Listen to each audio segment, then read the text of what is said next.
Hello and welcome back to Aetheral Space 15.1 Serendipity. We are back. We are fucking back, and Aether fans, we're eating good. Arc 14 just finished. It was pretty keynote, as you all know. We took a little week break, and for those of you who partake in the Aetheral Space roleplay server, Tan's been running the Kingdom Moon event, just started as of the day we're recording this. Yeah. It takes place around like 80 years before Aetheral Space, and it's pretty interesting. Yeah, so all in all, great time to be a fan of Aetheral Space. As a quick reminder, to be just minorly annoying before the arc starts, if you have been enjoying the series, please leave it a review on Spotify and or on Royal Road. It helps a ton with getting attention. Exactly. Anyways, let's jump into it. Blood sprayed on the floor, and a second later it was joined by embers. Musazi's wound glowed a furious white as thrusters blazed to life, sealing it shut, but the cut had been jagged, and the cut had been cruel.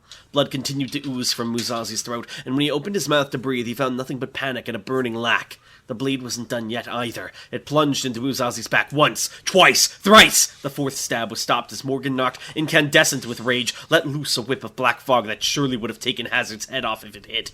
It did not hit. Holding himself into a mere scrap in an instant, Gregory avoided the blow, flitted between Musazi's legs, flitted between Morgan's legs, and slashed the younger man twice in the back. Morgan staggered forwards, caught off guard by the near-instant retaliation. Grabbing Morgan by the hair, Gregory raised the blade arm and prepared for the finishing blow. Under these circumstances, against these exhausted opponents, Gregory clearly had no doubt that he would win. That was the sort of arrogance that rested behind those crimson eyes. Musazi collapsed, bleeding to the floor, his strength spent, and Gregory brought his blade down towards the back of Morgan's neck. Clearly he intended to have servant joined master. The slightest smirk played across his lips. He'd won. Ruth Blaine was running down the corridor to reach this place. Jamilu Aguta was weakly reaching for a spear from his sickbed. Neither of them would make it in time. He'd eliminate Morgan knocked, and then he'd eliminate Toy Musazi, and then he'd eliminate the rest of them. There was nothing they could do anymore. They'd reached the limits of human beings. He had seized the moment and made it his own. The blade that was Gregory Hazard's hand went to pierce through Morgan's neck. Perfect parry. But stopped, suddenly captured inches away. Gregory's eyes flicked upwards. All confidence suddenly vanished, and saw the shape of the person slumped against the doorway. The moment had been lost. The moment had been stolen. And, as Gregory Hazard realized that, half a dozen comeuppances came for him at once. Aetheral Space 15.1 Serendipity. 2 weeks later. I forgot his voice, if you don't mind helping me. It was sort of like this, I think. It was kind of like a Picard thing going on. So, said Jamie Pierrot, steepling his fingers on the table before him, we have a new Supreme. He and his 3 associates looked up at the holographic display dominating the room, a transmission swiped from the Supremacy's communication network. Dragon Hadrian's coronation as Supreme had gone ahead last week, and now these backstage actors of the UAP watched as he took the throne and lost his name. Pierrot narrowed his eyes as he looked at the young man, that calm face, that bright white cloak that nearly seemed to glow, those resolute eyes. Hadrian had certainly changed since the Unite Regent. The new Supreme had broken from tradition with his coronation. Rather than appearing before the gathered servants on Azum-Ha, Hadrian had elected for a private crowning ceremony with just his supporters on the Shisha itself. Opinions on that, along with the mass pardons he'd handed out through some of the Supremacy's top security prisons, were mixed. Did Mr. Fix get out? Huh. Did he make the cut? Clumsy mistakes. That would explain why Dragon visited the prison, right? Oh, he's organizing something with the criminals of this world. Clumsy mistakes. Pierrot recognized them. The boy was trying to seize things bigger than his hands. Thoughts? Pierrot asked his companions. Needless to say, none of them were truly in Pierrot's darkened office. As important members of the Central Governing Council, they couldn't be pulled away from their own work. And besides, a gathering of this level would stink of conspiracy to anyone who spotted it. Best to keep things low profile, and have the assembly call in via hologram as well. Shen Zhurong, the newest addition to their little group, glanced at Pierrot with his discerning ruby eyes. I'd say we were fortunate to acquire a toy Musazi when we did. How so? Agnes von Frostburn asked, raising an eyebrow. Despite a recent personal tragedy, the young Tsarina of Adrust was as unflappable as ever. An unpopular new Supreme, Zhurong went on. One that breaks with tradition and complies with it seemingly at random. The sheep will smell incompetence, and some of them will choose to become wolves. When they do, a toy Musazi will make a fine symbol for them to rally behind.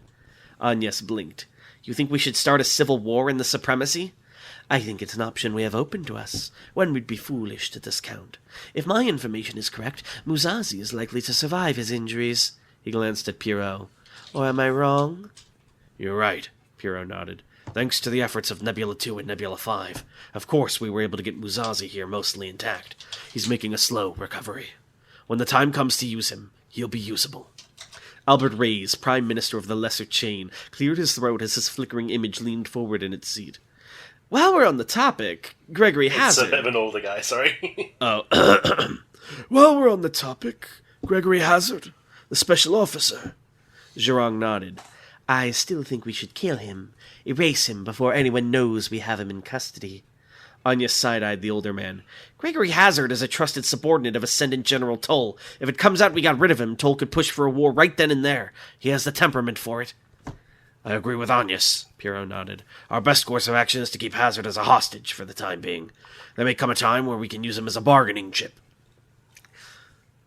You think we should inform the Supremacy that we've captured him, then? Reyes asked, brow knitted in concern. No, Pierrot replied quickly. But we shouldn't stop them from finding that out for themselves. I'll advise the Ultraviolets. Albert quietly nodded.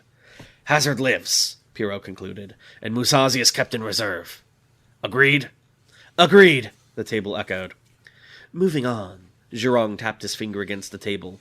Pandershi, it seems he'll be getting his assembly. Pierrot nodded. I thought... Oh, no, Zhurong is Nebula 1. Well, he's Nebula 1's husband. Yes. I mixed up Zhurong and Pandershi. I thought this was Gene Tyrant Guy. I got confused. Pierrot nodded. It was true. Earlier that week, Zephyr Pandershi had proposed that the Central Governing Council meet in person on Serendipity to discuss the threat proposed by the new Supreme. Many of the members had already agreed to a meeting at the end of the month. He's up to something, Anya said. Of course he is, Pierrot grunted. That's his nature. But under the circumstances, we have no way to deny his proposal, and there's every possibility we can turn his schemes around to benefit us. You'd like the three of us to publicly agree to the meeting, then? Zhurong asked, resting his chin on the back of his hand. Pierrot looked back at him. You were born free. All right, I see you. How lovely. That is what you want us to do, though, isn't it? For a moment, Pierrot just continued to stare at the mayor, and then, slowly, he nodded. It was a nod he still wasn't entirely sure about, a nod that could turn the gears of the UAP around itself. But if the prince made no move to warn him against it, he supposed it couldn't be so bad. The nebula will be gathered on Serendipity by month's end, Pierrot declared, sitting up straight, injecting some statesmanship into his posture. Albert, how goes your work on finding a new nebula for the Lesser Chain? Reyes fidgeted idly. I've got some candidates I'm sifting through, he mumbled. Don't worry. I'll have someone here by the time of the meeting. Pierrot smiled slightly at those words. Despite how oddly helpless his old teacher could come across as, Albert Reyes had never given Jamie Pierrot reason to worry. I hope Misery will finally dispose of Nebula 10, Anya sighed. It's disgraceful that human garbage like that is even allowed inside this building. You know it's not up to the boy, Zhurong said. Still, Anya closed her eyes for a second, stuffing away whatever sliver of sentiment she'd accidentally revealed. I hope Irons goes the way of Westmore. Good riddance to bad rubbish.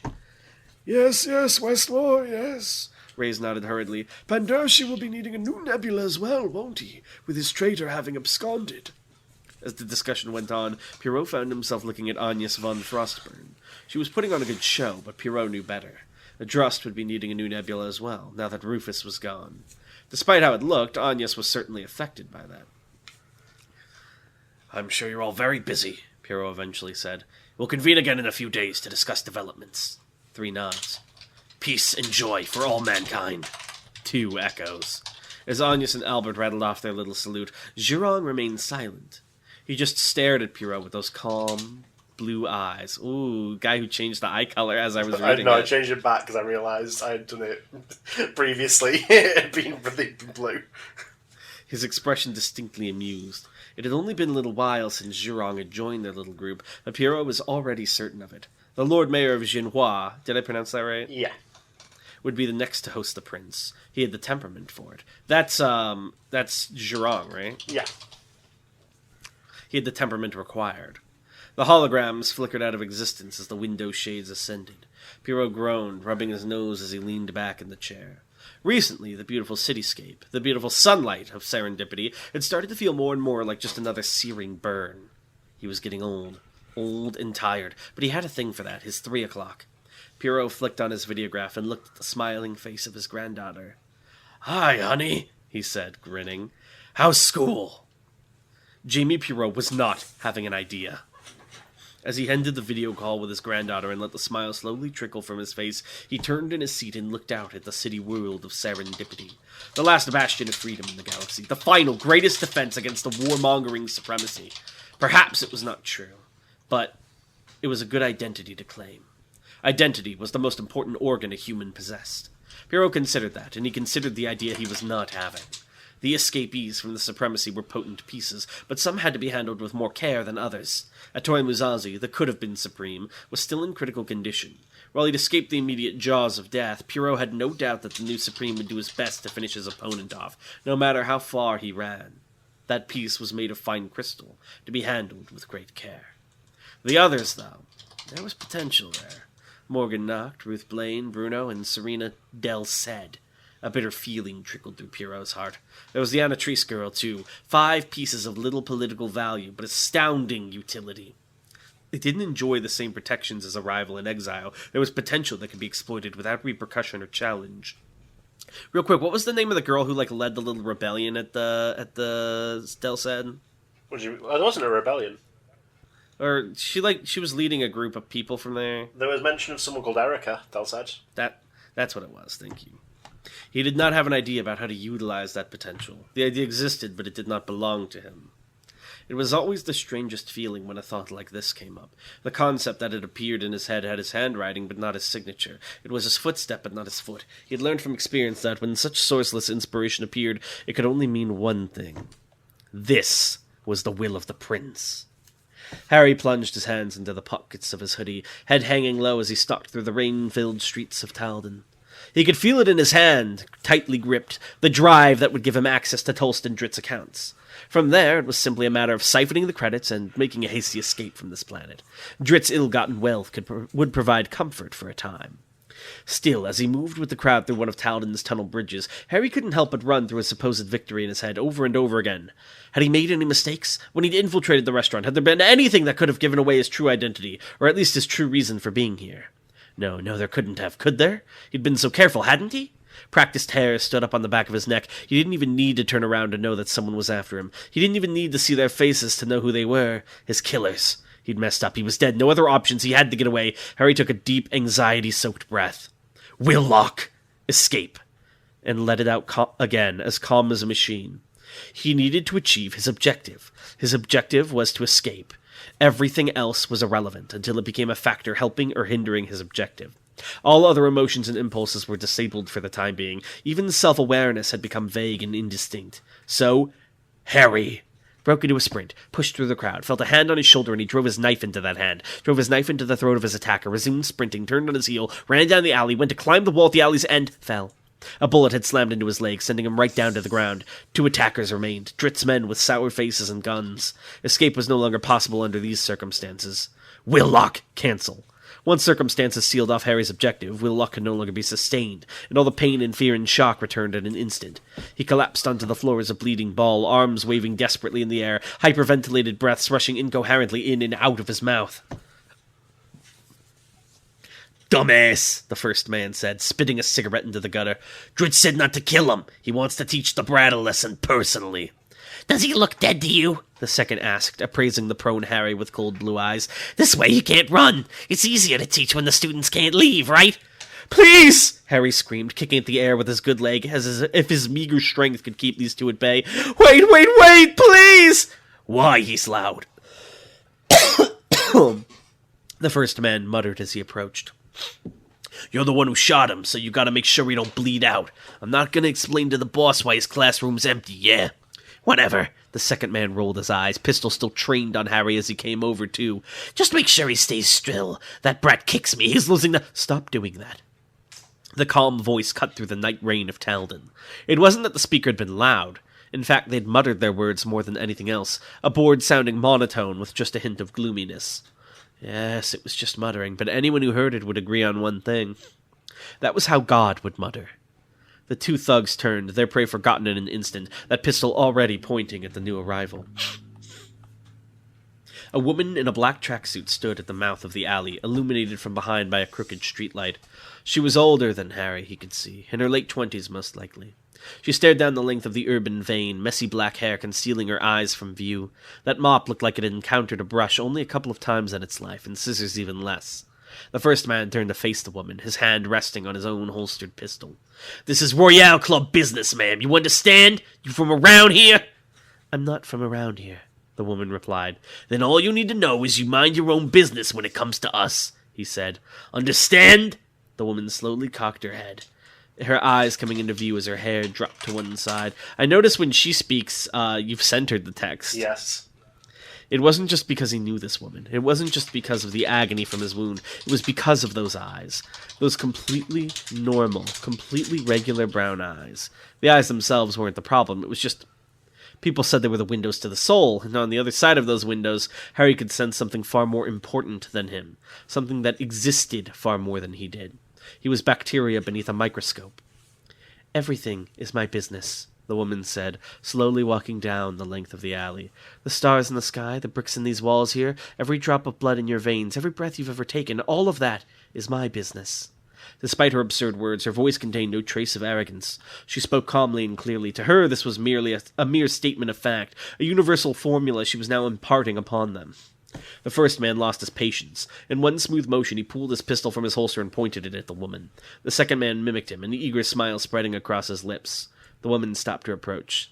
"Last warning, lady," the first man said seriously, his finger flicking the trigger of his gun off. "Turn around and forget what you saw." By way of reply, the woman just raised her arm and pointed her index finger at the two gunmen before her. They exchanged a bewildered, slightly amused glance between themselves. Then the woman spoke. "Bang," she said. For a moment, the two men just stood there in silence. Then they exchanged another look, smirks playing across their lips. Finally, losing all ability to take this weirdo seriously, they began to laugh uproariously. The woman just stood there, hands returning to her pockets as the laughter bounced off the walls. But then they stopped laughing. And then they put their guns to their heads. And then they pulled the triggers. Blood and brains sprayed onto the walls, and Harry watched in muted terror as the woman came over. She stepped over the corpses like they were speed bumps in the road, not even looking down as she walked across the dead man's chest. Finally, she hopped down and regarded the prone Harry. "Harrison Dalsed," she said. This was not a question. Harry expected this wasn't the sort of person who asked questions at all. He silently nodded at her. For the first time, an expression broke onto the face of the SED's first graduate. It was the slightest twist of her lip, barely enough to qualify as a smirk, and it was gone in a moment. But it was enough to assure Harry that this person was a human, just like him. Perhaps that had been its purpose. Erica Dalsed extended a hand downwards. "Come on," she said. "Let's go home to Kingdom Moon." Ah, what a chapter. Very interesting. A lot of setup, but that's standard for arc start. Yeah. Let's see if we have any questions, shall we? Let me go to here. I forgot where I last left off.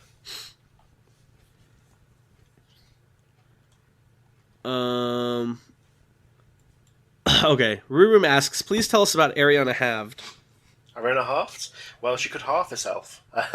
She would separate into top half and bottom half, and they could act independently. Her legs would run around fighting, while her torso was doing its own thing, like hanging from the ceiling and fighting. Fun. MT asks, could a sapient guardian entity use a fusion tool? Could a sapient guardian entity use a fusion tool? So, like Akamanto, let's say. Yeah. Akamanto could use a fusion tool, I would say, yes. Ooh. If the sapient guardian entity had its own Aether, it could, yes, I would say. Nod. So if it was sapient but it hadn't unlocked Aether, it wouldn't be able to.